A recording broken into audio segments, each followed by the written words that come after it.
자, 잘 쉬었죠? 네. 자, 이어서 계속합니다. 앞에서 말했던 A와 B를 비교했던 내용들을 설명했다면, 자, 과학적 기법에 대한 사용의 용도를 간단하게 설명을 하면서, 또 정수적 리듬과 예적 리듬을 한번 설명해 보도록 할게요.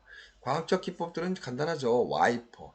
사실은 지금은 여러분들이 유튜브나 이럴 때 와이퍼, 디졸브 많이 사용 안 하죠. 그만큼 이제 시대가 바뀌었다는 뜻이에요. 오히려 지금은 와이퍼처럼 디졸브 이런 거 쓰는 거를 굉장히 유치하다고 생각할 정도로 이제는 과거의 방식들이 9세대 방법으로 바뀌어지고 가고 있습니다. 그래서 사실 여러분들한테 디졸브, 와이프 뭐 이런 환경들을 설명해 줄 때마다 왠지 좀 미안해지는 경우도 있어요. 그러나 알아야지 지금의 활용들을 어떻게 할 것인지를 알게 됩니다. 지금 거의 디졸브를 거의 사용하지 않는 시대가 돼버렸어요. 슈퍼, 디졸브 이런 것들을 우리는 통상 과학적 기법을 사용한 시간 경과, 시간을 급하게 바꿔주는, 그다음에 장면 화면 전환 이런 기법들로 사용이 되었다라고 볼 수 있을 것 같습니다. 그래서 과학적 기법에 대한 광학이라는 의미는 어떤 의미냐면 빛광자죠. 빛을 받아서 빛에 의해서 다시 말해서 화면에 나타나는 현상들을 말하는 거죠. 빛의 항문. 그런 개념의 접근이라고 보면 될 것 같습니다. 자, 그래서 여기서 이제 여러분들한테 짚고 넘어갈 부분이 정서적 리듬입니다. 정서적 리듬. 정서적 리듬. 이 해상도가 좋아야지 글자가 잘 보이더라고요. 한 번은 편집을 했는데, 편집을 하니까 해상도가 확 떨어지는 거죠. 물론 아웃라인 뽑을 때 제대로 뽑아서 하는데, 그러지 않았기 때문에 오는 현상이 있기도 합니다. 자, 정서적 리듬, 아까 말했던 것은 1차원적인 시간적 배열을 얘기했습니다. 시간적 배열. 지금은 정수적 리듬에 대한 창조를 얘기하는 겁니다. 그래서 아까 살짝 언급했던 것처럼 외적 리듬과 내적 리듬을 운율을 정서적 리듬으로 가갑니다. 정서적 리듬이라는 것은 우리 생각, 우리의 마음으로 느끼는 리듬의 개념인 거예요. 아무리 춤을 빨리 친다 하더라도 놀면서 빨리를 치고 음악도 천천히 넣고 샷도 바뀌어지면 그 사람이 아무래도 춤을 추지만 신나게 추지만 그 춤이 서글퍼 보이는 거죠. 그걸 우리는 정서적인 감정이라고 하죠. 정서적 감정. 이런 감정의 리듬이라는 거예요. 자, 그래서 설명을 다시 한번 하면, 자, 모든 영상에 대한 테크닉과 이야기의 구조는 운율 또는 리듬에 대해 예변적인 정서와 성격을 불어넣어 줌으로써 살아나느냐 죽느냐의 영화가 되는 거죠. 그래서 우리는 이런 외적, 내적 운율의 조정의 개념이라고 설명하고, 이 부분의 테크닉적인 측면은 처음에 감독이 콘티에 의해서 만들어지고, 그 만들어진 것을 편집자들이 또 재창조의 크리에이터를 통해서 그 리듬을 더 정교하게 맞춰주죠. 그러니까 여러분들한테 감정 곡선을 그리면서 시나리오를 쓰거나 시퀀스를 만들어서 하면 전체 그림이 바로바로 보이기 때문에 여러분들이 처음에는 야라는 얘기를 하다가 뒤에 가면은 호로 끝나는 그런 오류를 범하지 않는다는 거죠. 전체를 읽을 수 있으니까. 그런 개념의 접근이다라고 여러분들이 기억을 해줬으면 좋겠습니다. 자, 그러면 내적 리듬에 대해서 아까 잠깐 설명 간단하게 했죠. 극적 분위기나 정서적 효과를 내기 위해서 모든 장면에는 내적인 리듬, 그걸 일종의 우리는 고유의 움직임이라고 했어요. 고유의 움직임. 그 고유의 움직임은 뭐냐면 카메라 렌즈에 화면을 잡을 때 그 안에 배우가 나오든 동물이 나오든 문이 바람이 불든 간에 어찌됐든 환경이 움직여지고 있잖아요. 그리고 우리는 고유의 움직임이라는 거거든요. 근데 이거를 내적 리듬인 감성의 움직임에 적합하게 어우러지려고 있을 때 내적 리듬이 강해진다. 다시 말해서 내적 리듬을 간단하게 설명해 보면 장면이 느리거나 빠르거나 느껴지는 받는 건데, 이거를 자동차, 그러니까 화면 안에 들어가 있는 고속도로를 달리고 있는 자동차, 이게 내적 리듬이에요. 그러니까 프레임 안에서 일어나고 있는 현상에 대한 개념을 우리는 내 프레임 밖에서 이 샷을 빨리 자르거나 길게 자르거나 뭐 이러한 효과들을 외적 리듬이라고 합니다. 이제 여러분들 좀 이해가 됐는지 모르겠어요. 좀 바로 앞에 있었으면 물어보고 다시 또 설명하거나 다른 예를 들었을 텐데 그러지 못해서 자, 개별 장면이 빠르고 느끼다는 느낌을 받게 해주는 게 내적 리듬이다. 이 얘기예요. 고속도로에 움직이는 차에서 차량되어지는 빠름, 또 천천히 가는 차량의 한 장면에서 자유롭게 천천히 가는 휠체어 위에서 촬영한 리듬은 한가롭고 여유로워 보이는 그런 느낌을 만들죠. 그리고 이 장면에는 카메라의 움직임과 연기자의 연기 속도, 대사의 빠르기 등이 동시에 일어날 때 연관성을 가져요. 내적. 그래서 있잖아요. 화면 안에서 일어나고 있는 현장들로 이는 내적 리듬이다. 내적 리듬은 절대적으로 감독이 현장에서 컨트롤 해줘야지 용이하게 가는 거죠. 감독의 역할이 큽니다. 그래서 전 영화를 찍을 때도 슬픈 표정이 있으면 다 울으라고 그래. 작가 대기. 옆에서 떠들고 뭐하고 그건 죽습니다. 왜? 아니 슬픈 연기에 감정을 받아야 되는데 옆에서 써는 거는 방해하는 얘기지 않습니까? 뭐 그런 게임이 접근이라고 생각하면 될 것 같습니다. 대사의 속도 빠르기. 이런 거를 우리는 내적인 리듬이다. 자, 외적 리듬은 내적 리듬과는 달라서 시간의 길이에 의해서 결정되죠. 왜? 지켜지는 시간이 있으니까. 시간이 포인트예요. 길고 단일한 시간대로 구성된 장면이 많은 영화는 공객들에게 느려 터지게 느껴지죠. 아까 얘기했잖아요. 원 테이크. 자, 그런데 홍상수 감독 영화를 보면 원 테이크로 가고 있죠. 근데 그 영화를 보면서 누주하다는 생각 드는 사람들이 별로 없어요. 그거는 외형적인 리듬, 다시 말해서 여기서 내적인 리듬의 움직임, 동작, 카메라에 의해서 만들어지는 것은 형식에 불과하다라고 전제하에서 만들어진 것이고,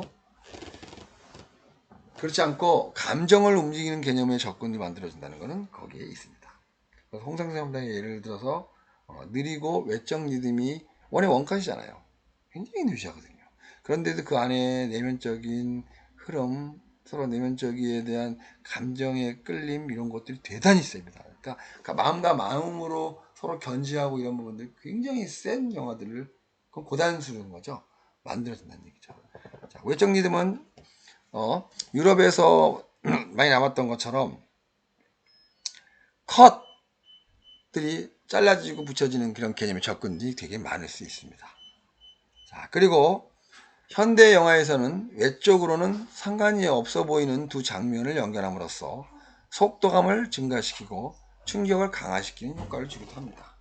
관계가 없는 것들을 막 집어넣고 그리고 카메라는 공원을 이어가는 방향에서 유모차가 보여주는 것인데 문득 동경시장의 평화 시위 현장이 나타나잖아요.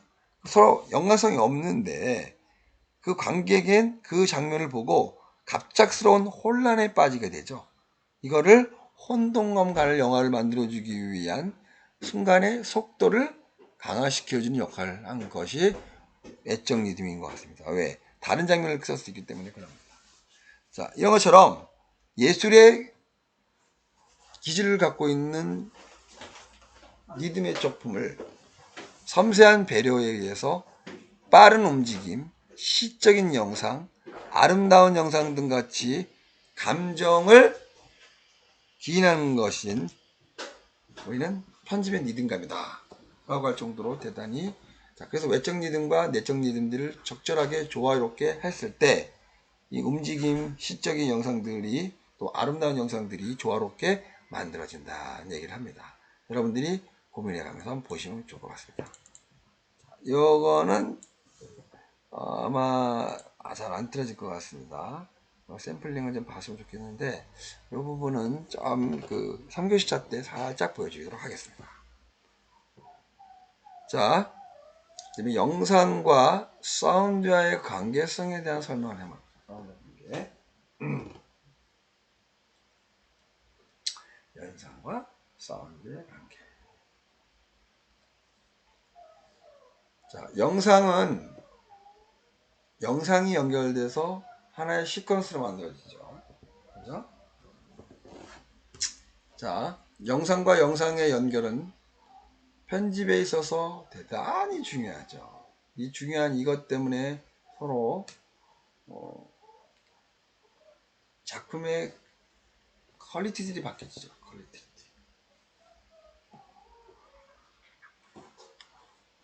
자, 그래서 이 줄거리의 흐름을 존재하게 하기 위한 수법과 기법의 셔트에 대한 부분을, 자, 영상과 영상이 어떻게 변화가 되는지를 한번 간단 명료하게 설명해 보도록 하겠습니다. 샷 1. 여러분들 상상을 하면서 상상을 한번 하세요. 머릿속에 상상을 하면서 이 사운드와 소리와의 연계 관계성을 한번 여러분들이 한번 연출 한번 해보세요. 웃는 남자 A의 클로우샷. 샷 두 번째, 발사되는 총의 클로우죠. 그리고 쓰러지는 한 남자의 몸체. 그리고 슬픈 표정을 짓는 남자 C의 표정을. 자, 이거를 어떻게 설명할까요? 막 웃다가 발사되는 총에 맞지 클랩돼요. 그리고 B가 쓰러집니다. 그걸 보면서 슬퍼하게 된 모습입니다. 이 순서대로 가면 어떻게 변하는지 여러분들이 고민 한번 해보세요. 어떤 거.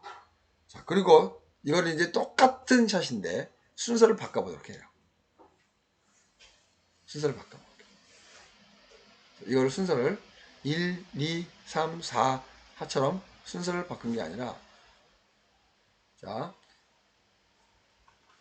1, 2, 3, 4의 순서대로 하면 행복한 한 남자가 있는데 누군가 총을 쏘고 제3자가 그걸 보고 슬퍼하는 모습으로 전달되어지는데, 자, 이거를 거꾸로 한번 배열을 해볼게요. 거꾸로 4, 3, 2, 1 순으로 편집하면 사람이 잘못하여 누군가를 쏴 죽이고 그 제3자가 그걸 보고 즐거워하는 전혀 다른 이야기가 구성된다.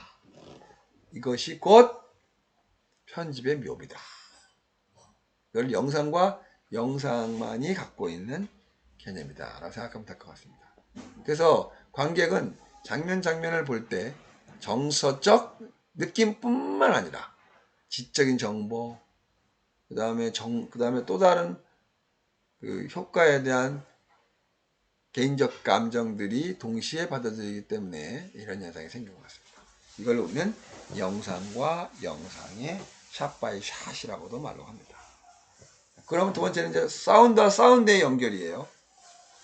편집에서 두 번째로 중요한 것은 뭐냐? 소리와 소리가 어떻게 연결해서 소리가 되어지는지를 설명하는 것입니다. 소리와 소리 간의 연결은 굉장히 신경을 안 쓰죠. 저도 마찬가지로 그렇게 부분을 많이 안 씁니다. 그렇지만 사운드에 대한 부분들은 후반 작업에서 보완이 충분히 가능하다는 것 때문에 그럴 수도 있고, 또 영상은 그 순간에 잡아내고 캐치하지 않으면 복구할 때 무지하게 힘이 드는 것에 비해서 사운드는 좀 더 자유로워지기 때문에 아마 그렇게 되는 이유들. 그렇다고 해서 사운드가 후반으로 작업이 돼버리면 디테일이나 리얼리즘이 떨어지기 때문에 요즘에는 그러지도 않습니다. 그래서 과거에 1960년대, 40년대, 50년대 영화들을 보면 배우들의 목소리가 너무너무 좋아요. 난 그 배우가 그 배우인 줄 알았어요. 저도 옛날에. 그런데 편집이나 다른 성우들이 그 사람은 비주얼로인 영상과 영상으로만 공부를 공부가 아니라 연결이 됐다면 나머지 사운드는 제3자인 성우가 그걸 대신했단 말이죠. 그러다 보니까 그 목소리가 그 목소리인 줄 알았었는데 알고 보니 이게 아니더라. 그런 개념이 접근이 있습니다. 그래서 연속적인 개념에서 각각의 소리는 앞서가는 것과 뒤따라오는 것 동시에 이 개념을 같이 가야 된다는 거죠. 그래서 다시 말해서 여러 소리가 하나의 장면에서 혼합되는 동시성, 이렇게 보여주는 거죠. 혼합된 동시성. 그리고 대사 이외에 소음까지도 녹음되어진다는 거죠. 그리고 그거를 믹싱을 통해서 효과의 변화를 주죠. 지금은 이제 컴퓨터 자체의 프로그램 내에 이 사운드 믹싱 기능도 있기 때문에 요즘에는 음악 작업 이 외적으로 발자국 뭐 진짜 현재 일어났던 사운드에 대한 매칭, 미칭 이런 것들이 많이 적용되지 않을 수도 있습니다. 현장에서 여러분들이 슬레이트를 치죠. 슬레이트를 왜 칩니까? 다 알고나 치는지 모르겠어요. 이거는 사운드와 영상의 매칭을 시키게 하기, 편집할 때 매칭을 시키게 하기 위해서 움직이는 동작 중에 슬레이트를 찢는 그 순간과 딱 소리가 일치했을 때 나머지의 모든 영상과 사운드가 일치되는 장면입니다. 그리고 뭐 예능 프로에 가면 카메라 10대 20대씩 돌아가서 앞에 배우들이 가끔씩 손바닥 쳐주죠. 이렇게. 그 뭐냐? 슬레이트를 대신합니다. 보여지는 것에 부딪히는 그 순간과 사운드의 소리를 일치시키면 그 뒤는 다 맞는다는 거죠. 그리고는 싱크 맛이 나가죠. 싱크. 그죠? 그런 개념 접근이라고 보면 될 것 같습니다. 그래서 사운드와 사운드의 연결의 개념은 앰비언스라는 사운드가 있어요. 그 앰비언스라는 의미는 뭐냐면 환경음이라고 환경. 배경음이라고 합니다. 역전에 갔다 그럼 역전에서의 플랫폼 소리가 들려야 되고 또 산골짜기 같으면 새소리가 들리면서 사람의 호흡 소리가 들려야 되고 이게 바로 우리는 그걸 말해서 앰비언스라고 해요. 앰비언스 선장음이라고 합니다. 그걸 적절하게 잘 믹싱을 시켜서 연결을 시켜주는 포인트가 뭐냐? 그 포인트는 믹싱과 소리와 소리의 연결 속에서 극대화됩니다. 이화의 순지 감독 영화 여러분들 많이 보여줬던 작품 중에 하나죠. 지난 학기 때 배웠던 것 중에 러브레터의 이야기를 보면 긴박하게 그 닮은 여자들이 서로 모르는 얼굴인데 만날 타임을 만들어주죠. 그거는 판타지 형태의 유형입니다. 이런 현장에 이럴 수 없어요. 그때 이 사운드를 없애버렸어요. 긴박한 가장 결정적 순간에. 그때 사람들은 어땠습니까? 엄청 어색했죠. 사운드가 없어졌어요. 대사가 없다 하더라도 현장은 있을 수 있거든요. 왜냐면 현장이 없다는 얘기는 말이 안 되는 거거든요. 그런 개념 접근을 했더니 어떤 느낌이었어요? 긴박한 상황을 극대화시키는 느낌이죠. 그런 개념을 접근하면 될 것 같습니다. 자, 그래서 우리는 사운드를 적대시하면 절대 안 되고 굉장히 소중하게 생각합니다. 그런 개념을 접근하면 될 것 같습니다. 자, 그러면 이제 영상과 사운드의 연결은 너무 지극히 정상적이죠. 자, 가장 중요한 포인트는 영상과 소리의 연계성이고 이것이 잘 조화될 때 비로소 우리는 영상이라는 것들, 영화라는 것들에 대해서 신뢰감 갖고 감정이입이 되면서 내 아의 감성을 거기다가 맡기는 거죠. 그리고 그 맡김을 다시 리턴 받아서 카타르시스를 회수하는 거예요. 그래서 영화가 산업이 될 수 있었던 거예요. 감정에 희석되는 매칠 역할을 한 거죠. 그런 영화들의 매니아들한테 감정 없는 영화나 또 생각이 하지 않는 영화로만 끝났을 때 저평가가 되는 거예요. 저평가가 됩니다. 자, 그래서 이 앞에 설명한 것처럼 소음이 배제되고 황량한 바람 소리만 들린다. 관객들은 사실적인 분위기가 아닌 전위적인 고독감이나 소외감에 대한 경험을 거꾸로 느끼게 되는 거죠. 사운드를 배제하고 하면 그리고 아니면 판타지 아까 유아순지 감독의 영화처럼 판타지 같은 느낌이 없거나 뭐 이런 개념의 접근이 소음이 배제됐을 때 일어나고 있는 긴박하고 극대화진 오히려 사운드가 없어서 오는 긴박감이 강화된다는 거죠. 정성 느낌이. 또 이건 이제 그 북경 녀석들에서 나오는 작품의 한 장면의 개념이 접근인데, 북경 뒷골목 요커들이 사실적 삶의 어려운 속에서 주인공을 어머니가 또 한 명의 아이들을 출산했는데 소식을 듣는데, 그 말을 들은 주인공의 시선에서 정면이 응시가 되고 아이의 울음소리가 전체 화면을 막 지배하게 되죠. 이거를 심리적 사운드라고 해요. 심리적 사운드. 실질적으로 그렇게 들리지 않는데 나 혼자만 그렇게 느껴지는 걸 우리는 심리적 사운드라고 하지. 뭐 그런 개념의 접근이라고 보면 될 것 같습니다. 그래서 이거를 가장 현대기법에서 사운드를 많이 적절하게 사용되어지는 것은 오버랩 사운드 컷이에요. 오버랩 사운드 컷. 이건 뭘까? 오버랩 사운드. 먼저 선행되어야 될 미래를 사운드가 먼저 시작하고 그걸 복선으로 깔아주는 개념의 접근을 기법이라고 합니다. 이런 것처럼 우리는 사운드와 소리의 연계성에서 굉장히 중요한 포인트를 갖고 있습니다. 여러분들한테 편집 시간에서 캡처 받는 방법, 보내기 나오게 하는 방법, 글자 넣는 방법, 이런 방법 매우 중요합니다. 근데 여러분들이 생각할 때 항상 그런 얘기를 하죠. 그런 상황 속에서 결과적으로 어떤 느낌을 받느냐? 어떤 느낌을 받겠습니까? 사운드가?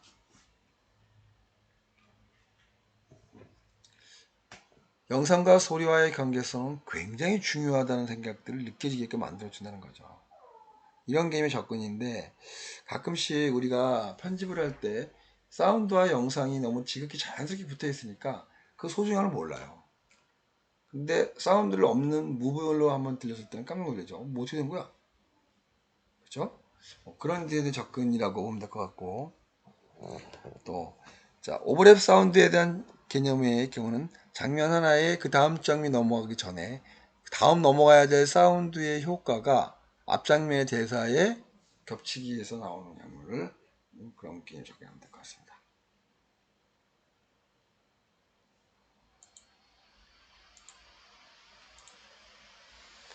이 부분에 대해서도 자, 사운드에 대한 개념에서 설명이 됐습니다. 지금 여러분들이 듣고 있는 이 환경에 대한 접근은 영상에 있어서 아주 기본적인 편집에 대한 마인드 접근이라는 거죠. 아유, 그 정도는 다 알죠. 라고 여러분들이 얘기할 수 있어요. 근데 그거는 자기 자만인 거죠. 나도 사실 자기 자만에 있는 사람들은 크리에이티브 창업을 할 수가 없어요. 막혀버리거든요. 남의 이야기를 받아야지 않는다는 거죠. 지금 이거는 여러분들한테 설명했던 내용들은 과거의 많은 경험들과 선구자들이 지식과 지식의 기록을 통해서 남겨놓은 역사의 산물들이에요. 그런 것들이 이제 우리가 어떻게 적절하게 활용해주고 해야 되느냐, 이 부분을 좀 더 고민을 하고 생각하고 그거를 여러분들 걸로 만드는 이러한 환경들이 여러분들이 앞으로 지속적으로 가는 역할을 합니다. 조명과 사운드는 같이 나가지만 꼭 둘이서 떨어지면 안 되는 실과 반과 같다 하고 저는 그렇게 비유하고 표현하고 싶습니다. 지금 간단하게 여러분들한테 쭉 설명해 보면, 자, 사운드의 기본은 시간적 배열이죠. 시간적 배열 안에는 뭐가 있습니까? 시간적 배열. 인서트가 있대요. 그 다음에 점프컷도 있을 수 있고요. 전형적인 슈퍼나 디저브를 통해서 보여줄 수도 있고요. 그죠? 충분히 가능합니다. 그리고 정서적 리듬이라고 그랬죠. 정서적 리듬은 전체 흐름에 결정적인 역할을 해주죠. 감성이입을 흡입시켜주는 역할을 한답니다. 그리고 이제 소리와 영상의 연결인데 모든 영상은 소리와 이 세 번째를 권유하고 보였어요. 근데 세 번째에 대한 개념을 선고하는데 두 번째나 첫 번째에 대한 고민을 하지 않아요.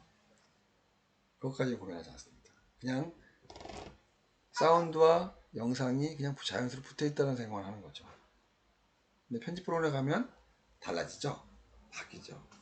그러한 내용들에 대한 설명들이 여러분들이 한 번쯤만 생각한다고 그러면 많은 것들이 여러분들한테 다가올 수 있지 않겠냐 생각 한번 해봅니다.